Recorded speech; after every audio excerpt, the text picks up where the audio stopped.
लखनऊ प्राचीन कौशल राज्य का हिस्सा था। ये भगवान राम की विरासत थी, जिसे उन्होंने अपने भाई लक्ष्मण को समर्पित कर दिया था। इसलिए ऐसे लक्ष्मणावती, लक्ष्मपुर और लखनपुर के नाम से जाना गया, जो बाद में बदलकर लखनऊ हो गया। पर लखनऊ एक लिए और फेमस है, जो है इस शहर से जुड़ी भूतिया कहानियां। जब लखनऊ विश्वविद्यालय के लाल बहादुर शास्त्री के हॉस्टल में पढ़ने वाले 3 दोस्त सोनू, विशाल, रोहित के बीच शर्त लगी कि किसमें इतनी हिम्मत है जो कब्रिस्तान के अंदर एक रात बिता सके, क्योंकि यहाँ वो कब्रिस्तान है जिसमें 1857 में मारे गए अंग्रेजों को दफनाया गया था। और उन दोस्तों में से विशाल ने हिम्मत दिखाई और शर्त मान ली। अगले दिन तीनों दोस्त विश्वविद्यालय से निकले और नदवा कॉलेज और पक्का पुल के रास्ते से होते हुए कब्रिस्तान के पास पहुंचे। रात के करीब 1 बज चुके थे। सन्नाटा छाया हुआ था और सड़ी डेचक पर भी 1-2 गाड़ी वाले नजर आ रहे थे। तीनों दोस्त कब्रिस्तान में पहुंचे। कब्रिस्तान के चारों ओर दीवार टूटी हुई थी। कोई भी आसानी से अंदर जा सकता था। अब रात के करीब 1 बज चुके थे। सोनू: ठीक है विशाल, कल मिलते हैं, अगर तुम जिंदा रहे तो। विशाल: अरे जिंदा क्यों नहीं रहूंगा, मुझे भूत से डर नहीं लगता है, और जब डर ही नहीं लगता फिर डर किस बात का। इतना कहकर विशाल जोर जोर से हंसने लगा। सोनू और विशाल आपस में बातें कर रहे थे, पर रोहित पास की कब्रों को बड्ढे गौर से देख रहा था और कब्रों के ऊपर लिखे नामों को बारी बारी से पढ़ते हुए बद्धा रहा था। सोनू: रोहित, तू कब्रों को इस तरह से क्यों देख रहा है? यहाँ सारी मर्दों की लाश है, किसी लड़की की नहीं है ठरकी इंसान। विशाल: इसका बस चले तो लड़की को कब्र से निकाल कर बोले, आप बहुत सुंदर लग रही हैं, क्या आप मेरी गर्लफ्रेंड बनोगी? सोनू और विशाल जोर जोर से हंसने लगे थे, जो हंसी पूरे कब्रिस्तान में गूंज रही थी। रोहित: अरे नहीं सोनू, मैं तो इन कब्रों पे लिखे नाम को PRH रहा था, क्योंकि पिछले हफ्ते जब मैं अंजलि के साथ यहाँ घूमने आया था तो इस थॉमस हैंक की कब्र इस कब्रिस्तान के सबसे आखिरी में थी, और मुझे इसलिए याद है क्योंकि मैंने इसी कब्र के पास से फूलों को तोड़कर अंजलि को दिया था। रोहित की बात सुन सोनू और विशाल भी एक पल के लिए सोच में पड़ी DDH गए। सबके मैं में सिर्फ यही सवाल था कि आखिर कब्र एक जगह से दूसरी जगह कैसे जा सकती है, और इस बात की पुष्टि इस बात से भी हो रही थी कि रोहित के तोड़े हुए फूलों की पत्ती अभी भी मुरझाई हुई कब्र के पास ही थी।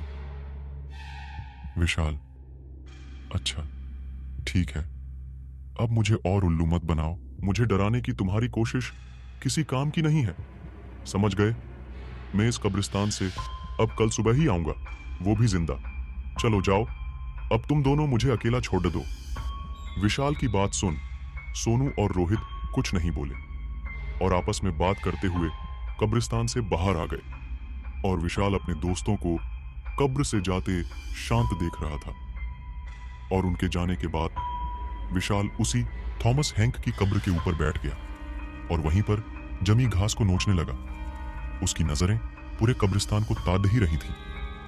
तभी जमीन से एक हाथ निकला और विशाल के हाथ पकड़कर उसे कब्र से नीचे गिरा दिया। उसने जब आस पास देखा तो कोई नहीं था, और जब उसकी नजर अपने हाथ पर गई तो हाथ पर किसी के नाखूनों से नोचा हुआ था, जिससे खून निकल रहा था। उसने खुद को संभालकर एक बार फिर कब्रिस्तान को देखा तो उसे धुआं ही धुआं उठता हुआ दिखा, जो उसी को घेरने उसी की तरफ बढ़ रहा था। इससे पहले वो कुछ समझ पाता, धुएं ने उसे घेर लिया, जिसकी वजह से उसका दम घुटने लगा, और फिर अगले ही पल उसे गोली और तलवारों की आवाजें आने लगी, और ठीक उसकी आंखों के सामने स्वतंत्रता सेनानियों ने अंग्रेजी हुकूमत के सिपाहियों को उन्हीं की बंदूक से उन्हीं का सीना छल्ली कर रहे थे। तलवारों से उनका जिस्म और उनकी गर्दन दोनों को काट रहे थे, और ये सब विशाल के सामने हो रहा था। इतना सारा खून, मौत की चीखें सुनते हुए विशाल की सांसों की गर्माहट बढ़ गई थी। पर उससे पहले वो कुछ समझ पाता या इस सदमे से निकल पाता, अचानक ही किसी ने विशाल को पीछे से धक्का दिया और उसे जमीन पर गिरा दिया। उसने जब पीछे मुड़ कर देखा तो कोई नहीं बल्कि सोनू और रोहित ही थे और सारा धुआं एक पल में गायब हो गया। सोनू, अबे देख कितना पट्टू है ये। रोहित, अबे जब इतना डर लगता है तो यहां अकेले आने के लिए हाँ ही क्यों करी? जरा अपने चेहरे का रंग देख, डर के मारे कितना उतरा हुआ है। सोनू और रोहित जोर से हंसने लगे क्योंकि अचानक से धक्का लगने की वजह से वो डर गया था। विशाल, बंद करो तुम लोग अपनी ये नौटंकी और चलो यहां से, मुझे और नहीं रहना इस कब्रिस्तान में। तुम्हें अंदाजा भी है मैं अभी क्या देख रहा था। विशाल जानता था कि जो उसने अभी देखा है वो कभी अपने दोस्तों को समझा नहीं पाएगा, इसलिए झुंझलाता हुआ दोनों से कहकर बाहर जाने को हुआ ही था। तभी रोहित ने उसका हाथ पकड़ दिया, उसे रोक लिया। रोहित, अबे तू अकेला कहाँ चल दिया? चिंता मत कर, तेरे साथ साथ अब हम भी इस कब्रिस्तान में रुकेंगे, फिर तो ठीक है ना? विशाल, पर रुकना ही क्यों है? जब से मैं आया हूं अजीब सी ठंड लग रही है और तुम दोनों के हाथ भी तो बर्फ की तरह ठंडे हो चुके हैं। मैं कहता हूं चलो।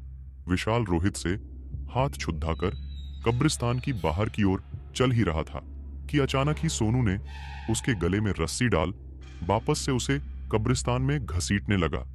विशाल, सोनू, ये तुम क्या कर रहे हो?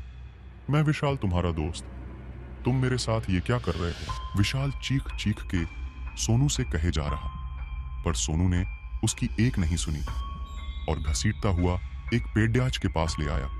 फिर रस्सी को पेड्याच की दाल पर फेंक दूसरी तरफ से खींचता हुआ विशाल को फांसी चढ़ाने लगा। विशाल, सोनू, ये तू क्या कर रहा है? रोहित, तू सोनू को रोकता क्यों नहीं? तुम दोनों मेरे साथ क्या कर रहे हो? विशाल के इतना चीखने पर भी उन्होंने उसकी एक न सुनी और देखते ही देखते विशाल फांसी की वजह से झटपटाने लगा। इतने में ही उन दोनों में से एक बोलता है, अब जब तू मर ही रहा है तो सुनता जा, हम वो हैं ही नहीं जो तू समझ रहा है। मैं हूं सेनापति थॉमस हैंक और ये मेरा सिपाही था। तुम भारतीय हमेशा से ही अंग्रेजी हुकूमत के गुलाम थे और गुलाम रहोगे। इतना कहकर उन दोनों का शरीर धीरे धीरे अंग्रेजी हुकूमत के सिपाहियों की पोशाक से ढक गया, जिनकी आंखों के सामने विशाल फांसी पर लटका तड्डा छप रहा था। विशाल के इतना तड्डा छापने पर भी उन सिपाहियों को चैन नहीं आया। उन्होंने अपने हाथ में पकड़दाधी बंदूक और तलवार से विशाल के शरीर को छल्ली करना शुरू कर दिया, जिससे विशाल की मौके पर ही मौत हो गई। अगली सुबह जब उसके दोस्त उसे लेने कब्रिस्तान आए, तब कब्रिस्तान के बाहर पुलिस और मीडिया की भीड़ डांच लगी हुई थी, जिन्हें देख दोनों की सांसें तेज हो गई थीं। रोहित ने जब भीड़ डांच के बीच जाकर देखा तो उसे कब्रिस्तान के कोने में पेड़ डांच पर झूलती विशाल की लाश दिखी, जिसे देख दोनों चीखने लगे थे। इंस्पेक्टर भी उनकी चीख से समझ गया था कि ये दोनों लाश के जानने वाले हैं, इसलिए दोनों को लाश की पहचान करने के लिए अंदर बुलाया गया। सोनू और रोहित ने जब विशाल की लाश को गौर से देखा तो उनकी भी रूह कांप गई। गला जोर से दबने की वजह से विशाल की आंखों की पुतलियां बाहर आ गई थीं। आंखों की जगह 2 काले गड्ढे दिखाई दे रहे थे और नीचे जमीन पर खून ही खून बिखरा हुआ था। साथ ही गोलियों के खाली कारतूस भी बिखरे हुए थे, पर विशाल के जिस्म पर कट का एक भी निशान नहीं था। दोनों ने लाश को पहचान तो लिया था, पर अब यह केस पुलिस को भी समझ नहीं आ रहा था। पर पोस्टमास्टम से यह बात साबित हो चुकी थी, बाहर से भले ही उसके शरीर कोई खरोच न हो, लेकिन अंदर से उसका शरीर गोलियों से छल्ली पड्ढा था और अंदर से मांस नशें, यहां तक कि हड्डियां भी कटी हुई थी। बहुत जांच पड़ताल के बाद भी केस कभी नहीं सुलझा और कुछ साल बाद सोनू और रोहित की लाश भी उसी रहस्यमयी तरीके से उसी पेड़ पर फांसी पर लटकी मिली। पोस्टमार्टम रिपोर्ट्स में भी वही लिखा था जो विशाल की रिपोर्ट्स में लिखा था। शरीर पर एक भी कट के निशान नहीं, पर अंदर से जिस्म गोलियों से छल्ली हुआ पड़ा था और तलवार से मांस के साथ हड्डियां भी कटी हुई थीं। और आज भी इस केस की फाइल लखनऊ के एक थाने में धुल खा रही है। लेकिन अब वक्त बदल चुका था। सरकार ने कब्रिस्तान को संरक्षित करते हुए चारों तरफ दीवार बनवा दी है और लाइट की सुविधा कर दी है। अब ये रोड रात भर चलती है, लेकिन आज भी तमाम रोशनी और लाइट के होने के बावजूद लोग उस कब्रिस्तान में जाने से डरते हैं। दोस्तों, आपको यह कहानी कैसी लगी, प्लीज हमें कमेंट करके जरूर बताएं।